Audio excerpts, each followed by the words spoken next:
ಪಿತನ ಸುತನ ಮತ್ತು ಪವಿತ್ರಾತ್ಮರ ನಾಮದಲ್ಲಿ ಆಮೇನ್. ದೇವರು ಈ ದಿನ ಬೆಳಗಿನ ಜಾವದಲ್ಲಿ ದೇವರು ಎಲ್ಲರನ್ನೂ ಆಶೀರ್ವದಿಸಿ ಕಾಪಾಡಲಿ. ಅನೇಕ ಬಾರಿ ನಮ್ಮ ಜೀವಿತದಲ್ಲಿ ಕಷ್ಟ ನಷ್ಟಗಳು ಬಂದಾಗ ಅನೇಕ ಭಯಗಳು ಭೀತಿಗಳಲ್ಲಿ ನಾವು ಇರುತ್ತೇವೆ.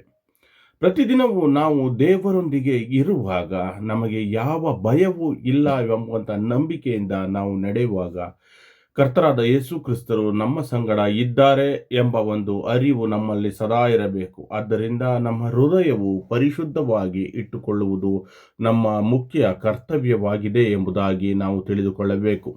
ಈ ದಿನ ನಾನು ಆಯ್ದುಕೊಂಡಂಥ ವಚನ ಭಾಗ ಆದಿಕಾಂಡ ಪುಸ್ತಕ 28ನೇ ಅಧ್ಯಾಯ 15ನೇ ವಚನವಾಗಿದೆ. ಗಮನಿಸು, ನಾನು ನಿನ್ನೊಂದಿಗೆ ಇರುತ್ತೇನೆ, ನೀನು ಎಲ್ಲಿಗೆ ಹೋದರೂ ನಿನ್ನನ್ನು ಕಾಪಾಡಿ ಈ ನಾಡಿಗೆ ಮರಳಿ ಬರಮಾಡುತ್ತೇನೆ.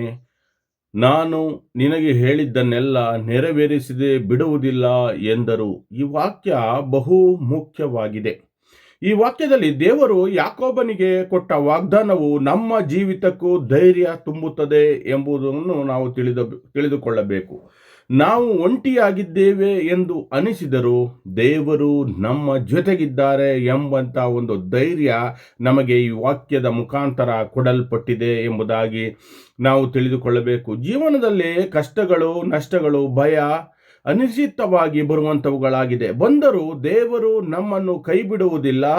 ಅವರು ನಮ್ಮ ಹೆಜ್ಜೆಗಳನ್ನು ಕಾಪಾಡಿ ತನ್ನ ಸಮಯದಲ್ಲಿ ಅವರ ವಾಗ್ದಾನಗಳನ್ನು ನೆರವೇರಿಸುತ್ತಾರೆ ಎಂಬುದನ್ನು ನಾವು ತಿಳಿದುಕೊಳ್ಳಬೇಕು. ಆದ್ದರಿಂದ ಭಯಪಡದೆ ದೇವರ ಮೇಲೆ ನಂಬಿಕೆ ಇಡೋಣ.